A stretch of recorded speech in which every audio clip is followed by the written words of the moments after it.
Hello, everybody. Welcome to another daily dose of gaming news and all that good stuff. And as always, I also publish on Rumble and on Patreon for extra support, any kind of updates.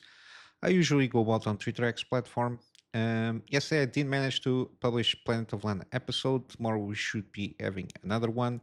And just as always, a quick reminder: active gameplay series here. I still have the Monster Hunter Wilds open beta. Again, I'm leaving it here when I play Monster Hunter Wilds, I will continue with this playlist.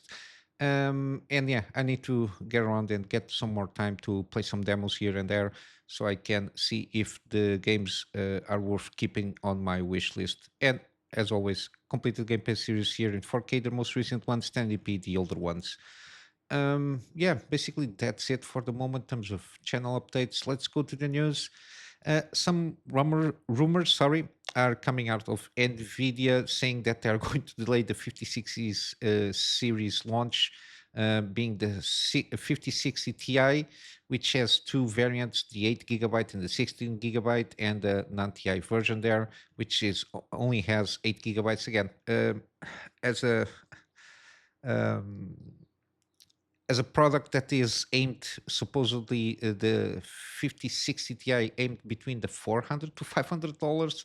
I don't think this is a good product here, just by the fact that it has only, for starters, 8 GB of VRAM. I think it's again thinking in comparison with the stack of the 70 class cards, it's a little bit more cut down than it should be. It has, to a certain extent, almost the same kind of CUDA cores, even though, again, supposedly are more efficient and a little bit better. They have round about the same kind of CUDA cores than the 40 class cards equivalent there, which, yeah, I'm not sure if it is a good option there, especially at this price point.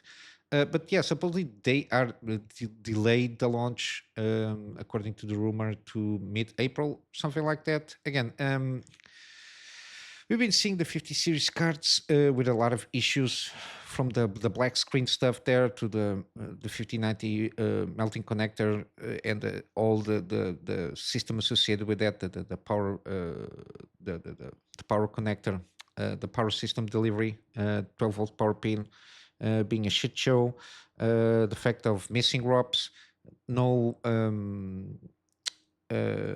no stock, high prices. Again, it's been a shit show, and even to a certain extent, the competition, which is at this moment in time RDNA 4 GPUs, namely 9070 XT and non-XT variants. Again, they are pretty good competitors. Again, if they maintain the MSRP, I think the RDNA 4 didn't increase too much in terms of pricing from their supposedly MSRP, mainly because they have a little bit more stock than NVIDIA.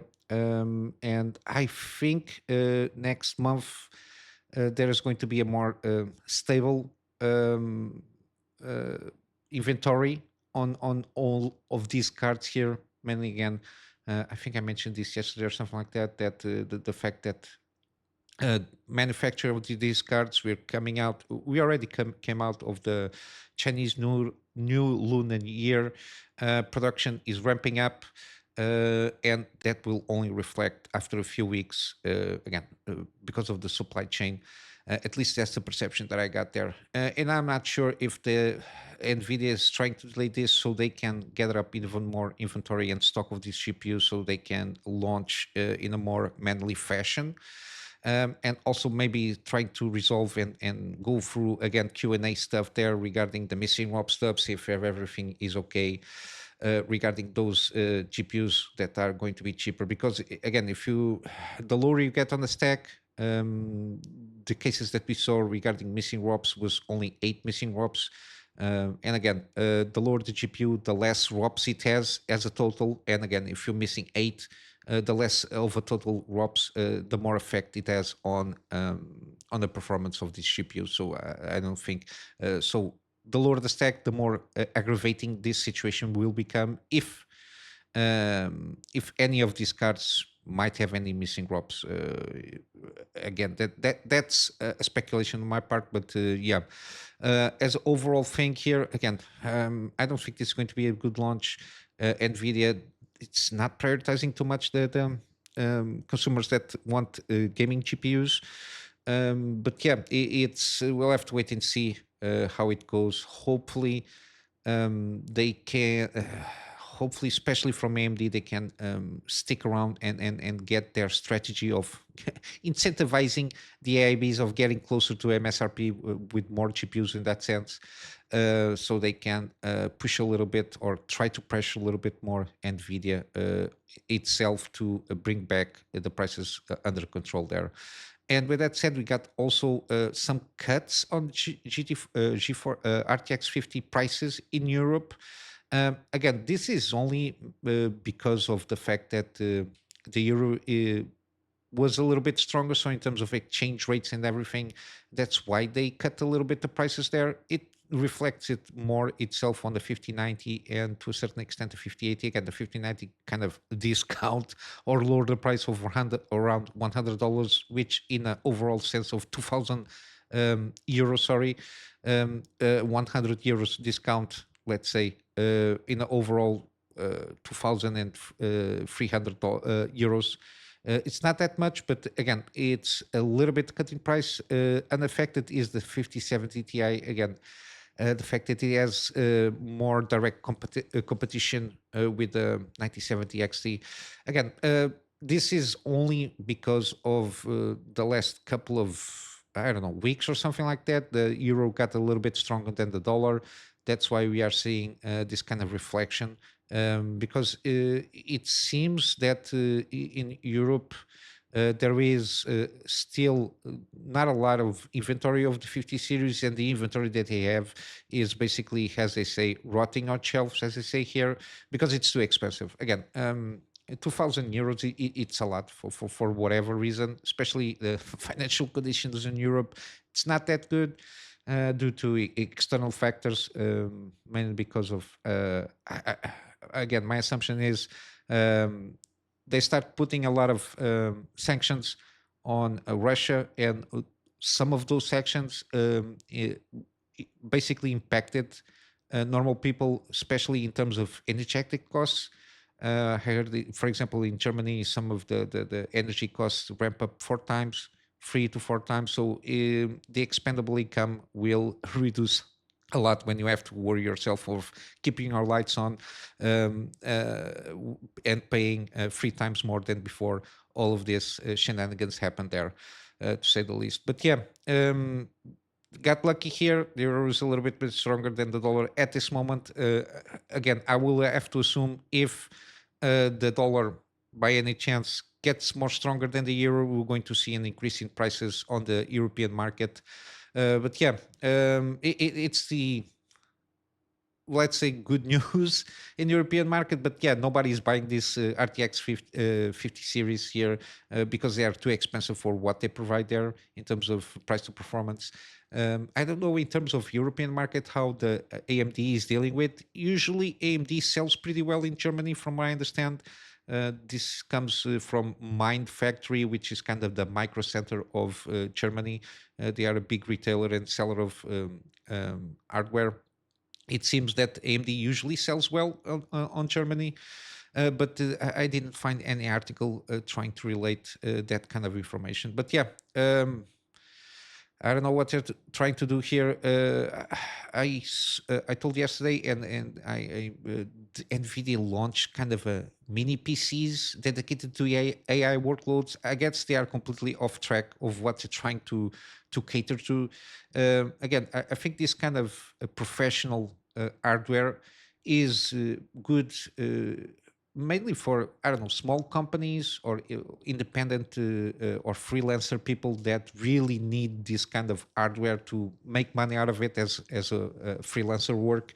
Because I don't think, as people that like to play games and build their own system, I think that the reasoning behind that is they build a PC that play games very well and they can do other stuff with that system. It's not the other way around when you have for example, freelancer that mainly builds a system to get revenue out of it through work, or even small companies, and then from time to time on their free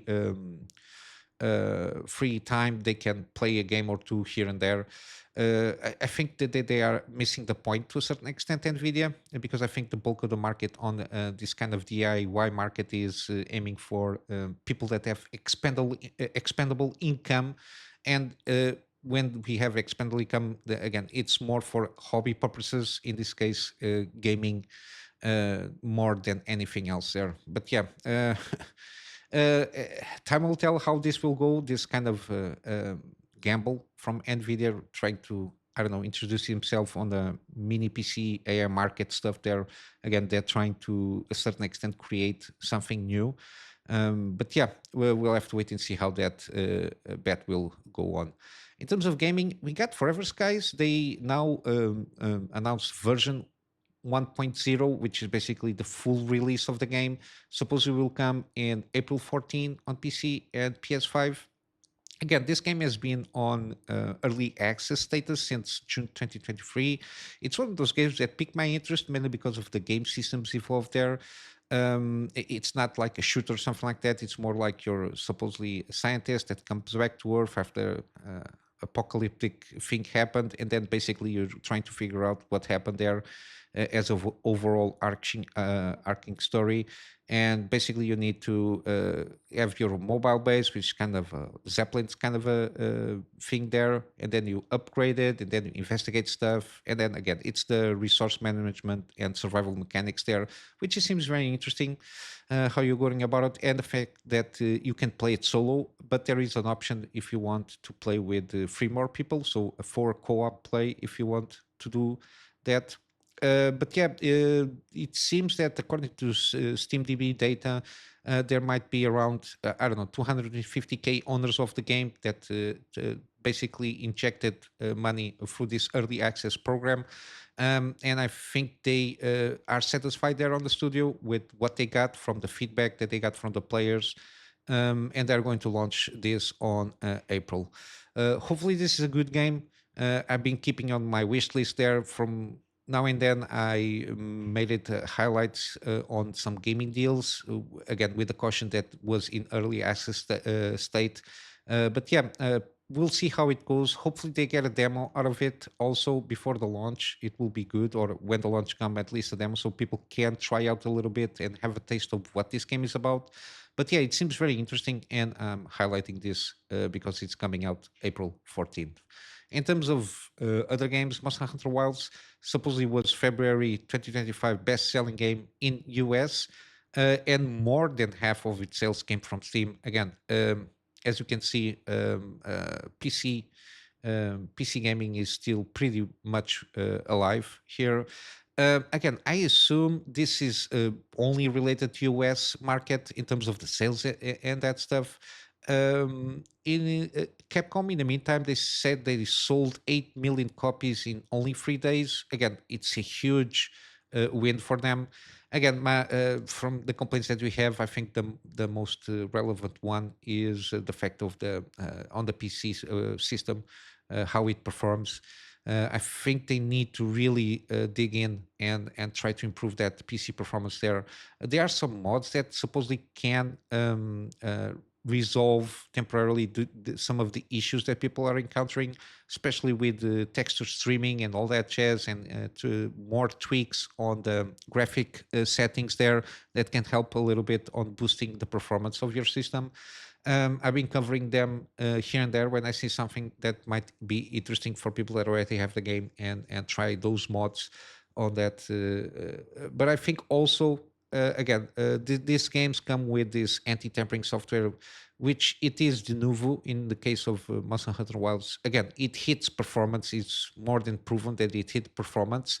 How much, I don't know. I didn't see any article trying to delve into how much the anti-tampering of Denuvo affects in terms of performance of Monster Hunter Wilds, but it does have an effect, and I think it's one of those things that is compounding on the fact that the game doesn't perform very well on hardware of PCs around the world. But yeah, Monster Hunter Wilds is selling well, good. I really think this is a pretty good game. Again, when it's better on the state of PC performance, then probably I will dive in and buy the game and play by myself. Probably try to do some live stream, something like that. Until then, again, until a game I think is in a state that it's buyable for me, at least that's according to my own perspective. I will buy. Until then, I will wait until it's fixed. It's my way of sending the message that I vote with my wallet when the product is good enough for what I think it should be, and then I vote with my wallet in that sense. But yeah, that is basically what I got here. No new mods. I think I covered yesterday a mod for those graphic tweaks that there is in the wild. I think it's again Nexus mod, even though Nexus mod by itself it has its own issue regarding mods. But yeah, I think this kind of more technical mods, there is no issues on maintaining themselves in the site there. Then on the industry itself, we got the Baldur's Gate 3 director. Again, from time to time, these things happen that the people we see articles and we see some comments from mainly industry leaders, let's say, which basically are CEOs and some people with some certain interest saying that single player games are dead, which is was never the case. It's just a matter of those games being good. If they are good, they will sell well. And we got a case here from Sven Vincke. Again, I don't know. People always say Baldur's Gate 3 director. They are more than Baldur's Gate 3 studio.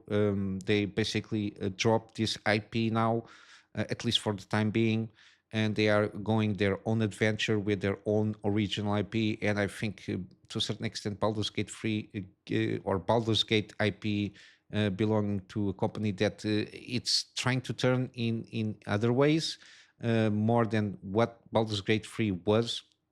I think people should put themselves Larian Studio director. I think it's more suitable on putting on the title itself. I understand why they put the name of the game because the game is pretty good, but yeah.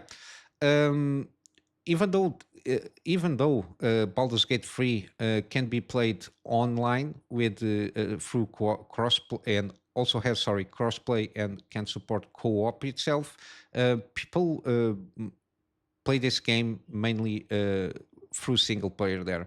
And some comments here from I think because there is GDC happening or happened or something like that.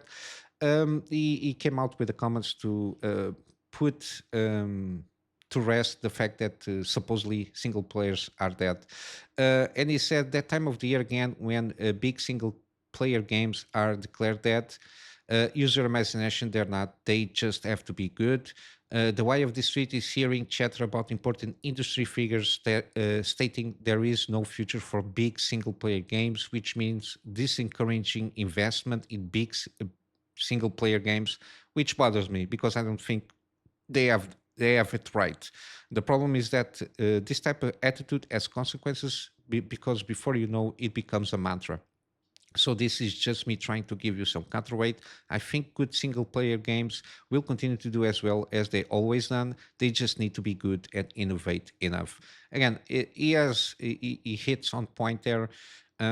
Is the fact that usually in terms of financial risk reward, supposedly free to play games are less risk adverse in the sense that because mainly of the monetizing systems and the fact that you don't have to build basically an excellent product. You can basically build a rare bones framework of a game there. And if it captures enough people to start investing on those microtransactions, it can sustain itself supposedly in that sense, even though we've been seeing a lot of games as a service, let's say, crumble to the ground recently. Again, there is so much time in the day that people can invest in a games as a service game. While, for example, a single player game, you can, most of them you can just play a little bit here and there, and that's it until you finish up. But yeah, single player games are basically the bread and butter. The problem, the huge problem of this mentality of they are dead, let's say, is the fact that usually tends to be more risk adverse in terms of investing in a big project, because you have to cook the game 4 or 5 years and then come out of nowhere and try to make the sales in, I don't know, in a 3 to 6 months period to recoup that investment. But the problem is, I've been saying, and a lot of people have been saying, is the fact that I think the investment is over bloated. The production budgets for these games are too much for what they're trying to be. There is no constraints in keeping those budgets in a fashionable manner. So so they don't have the need to sell that much copies to try and recoup that investment of producing a game like this. Um, and even though people are saying, oh, but and want to increase the prices from 70 to, I don't know, with GTA 6 they say going to increase to $100 again. It's the games will only fail if they're going about that tactic. I think they really need to trim the fat of their own companies and their own developer studios, and being more agile and do more with less, let's say, to maintain those budgets in check, and in the meantime innovate enough so that the game could be something that can um, how do I say it, can uh, be a little bit more different what the blob of the majority of the games are on the market. That's my perception. Again, we've been seeing a lot of indie developers coming out with even single player games, big and smaller in terms of scope, doing pretty well because they focus themselves on their own vision. They don't try to cater to everybody, to all the ages, all the sexes, all the mechanics. They focus on the vision and they work on it and they refine that, and they come up with their own, let's say, original ideas for that. And I think that's what comes out and stands out of the rest of the blob, let's say. And Baldur's Gate 3 was one of them. They pick up and they put the classical RPG and they focus on that and cooking. They got the benefit of having a good early access program, of taking in all the all the feedback from the players at the time, and seeing what people are really wanted on that game, and they just focus on that and deliver an excellent product. Even though they got a swath of different things that you can do on that game, but the main focus is building a pretty good classical RPG there, and it's one of those games that I will eventually play. But yeah, I think that's the main thing out of single player games is focus on have a vision, focus on your vision, maintain your budgets under control, so you don't be forced to sell millions of copies to at least pay for the investment there. Because again, it's unsustainable having production budgets of games of around 200 to $300 million, like Assassin's Creed Shadows. And then basically you are forced to sell Black Myth Wukong numbers out of the gate even before the game comes out. And again, if you put yourself in a position that before the game launches, you're already embroiled in a lot of controversies and negativity before the launch, again, you're not doing any kind of favors. But yeah, I think no, I know that Sven Vink is right on this thing. You just need to focus yourself on your vision, put your production budget on check, and focus on that. And if the game is good, it will sell. As any kind of product in any kind of market, when you put out a good product, it will sell because it is a good product by itself. And then last, we got here some interesting things here. This comes, that's why I'm saying probably GDC is on happening or something like that. Again, I don't follow that much this kind of things here, but I saw this yesterday and it's very interesting.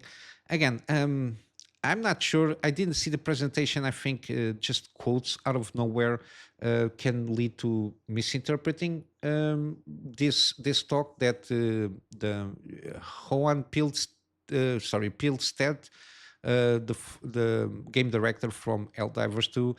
Uh, Basically, it seems, again, I didn't see the talk itself. I think with that context, you can check if he was trying to be funny or not with his claims here. But yeah, it seems that he claimed, let's say, that he brainwashed the entire community to fight for a fascist state with Helldivers 2. Again, I don't think, or at least I think, and given common sense usually prevails or tends to prevail in a certain sense. I think I know everybody that played this game knows this is kind of a Starship Troopers kind of a thing there, which is got a totalitarian state, which the super Earth stuff. Again, it's very not in wink with that kind of thing of the inspiration that takes from Starship Troopers, and just basically rampaging all over the worlds and clean out all the fauna and flora again, and plus all the little things that usually the totalitarian state has, which is fight for the good of humanity, all of those little winks and nods that usually have. This is basically a satire. I think nobody was fooled into thinking this are really the good guys. I think people understand this is kind of a wink and nod to those tropes of especially what happened on Starship Troopers movie.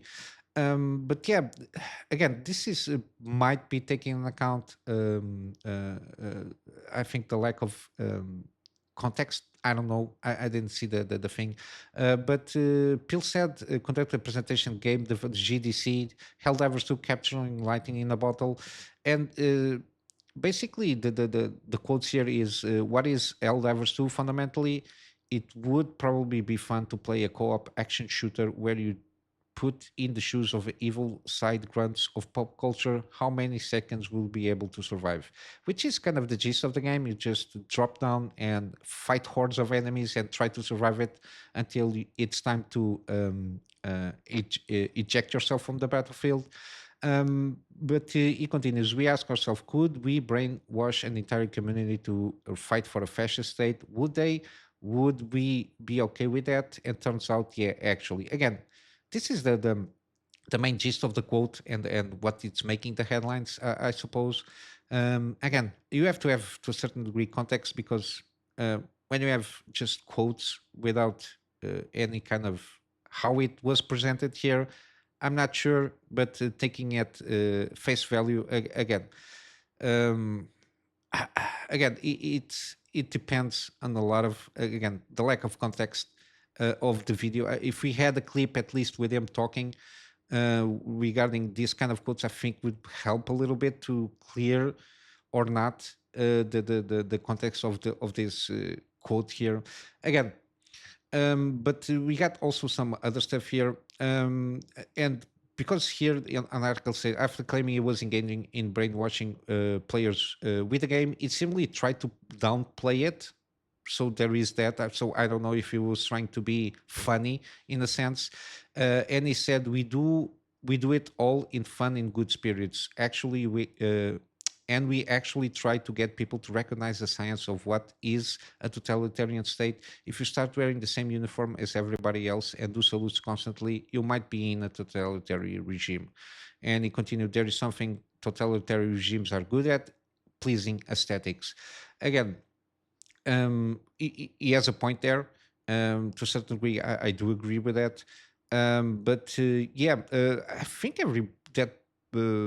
everybody that played this game, or at least the majority, knows that this is kind of a tongue-in-cheek kind of a setup of a story there, an overarching thing here. And what was interesting here is some people really take this thing seriously, and supposedly he was approached by United Nations to give a talk in some form about psychological defense against manipulation. And I don't know where this can be leading to, but I think if you zoom out a little bit, we always said some I don't know, politicians, some people that will always like to demonize games as influencing culture in the sense that for the in the bad way. We got the Doom when it came out. People were saying that it will influence people of start killing everybody. The same thing with GTA when it came out, especially GTA 3.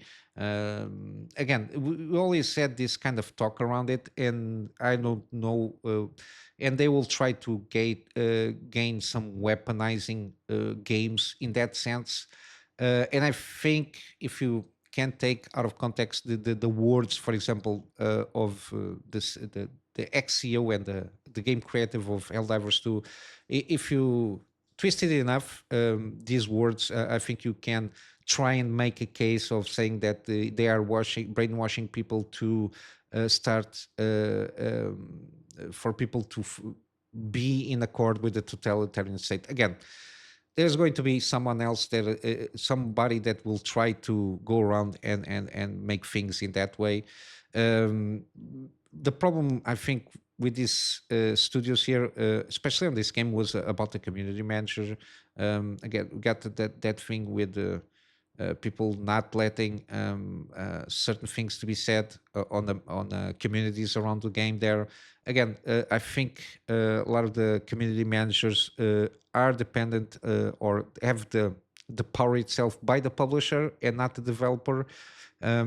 You can blame the developers if they are self-published in that sense. But again, I think what stains a little bit here regarding the games themselves usually is the community management around it. I think Lords of the Fallen was a target of basically that kind of a thing. Because we got a lot of the community manager around that, of especially after they put not CEO, the game creator or game director, put out a poll regarding the if they prefer body type A or B, or between female and male body type stuff there. And people on the community manager got riled up, and even on Reddit they blocked the developers and the community managers of of that game out of the Reddit, so they have to build a new Reddit out of for the game itself, Lords of Fallen. Again, we got a lot of these things happening, um, but the fact that Helldivers 2 has a lot of influence from Starship Troopers movie in the themes by itself. This guy Isaac Young, which is the writer of the book that Starship Troopers were influenced also.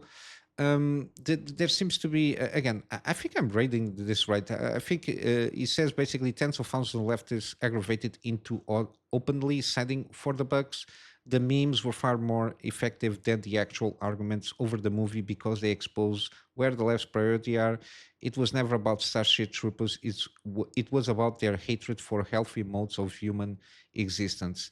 Again, to a certain extent, I think one of the themes of the movie itself was can be interpreted several ways. One is the totalitarian state there, but I think it's um, a little bit also, even though it's a lot of tongue-in-cheek Starship Troopers, trying to give a point of view of several people uniting against an external threat, which is basically the human condition of on communities and group of peoples. Usually they unite pretty fast when there is an external factor menacing their existence. We got on a micro level the fact that we have wars all over the place and all over the world. But there is an assumption that if, for example, aliens come down to Earth, or in this case, bugs come down to Earth and try to eradicate us, we will be uh, quick enough to stop the internal struggle that we have in the human existence and gather and fight this external danger or menace that will descend upon us from us. Again, this has to do with larger themes. Um, in terms of the movie, I don't know, something in those lines. But I think the game itself, again, as I mentioned, I think anybody with a little bit common sense understands what this is a little bit tongue in cheek and serves as kind of a hook in a sense that justifies everybody to pull up together and fight the bugs. Basically, it's just a hook for gameplay systems there, so everybody can join instead of being a free for all like a battle royale. It's again, you're up in a single cause of eradicating the bugs there, basically, and it's presented in a very tongue-in-cheek way. Again, if they think they can brainwash people like that, I think they are underestimating players. In a sense, they think they are all dumb and think everything is the message here is, yeah, we are good with totalitarian states, even though it happened here and there. But I think they are underestimating the common sense and the intelligence of gamers by themselves. But yeah, I rumble a little bit too much today. So let's get wrap up here with some gaming deals. Steam sale is wrapping up in a couple of hours, so I will go for GOG. They also have good deals here.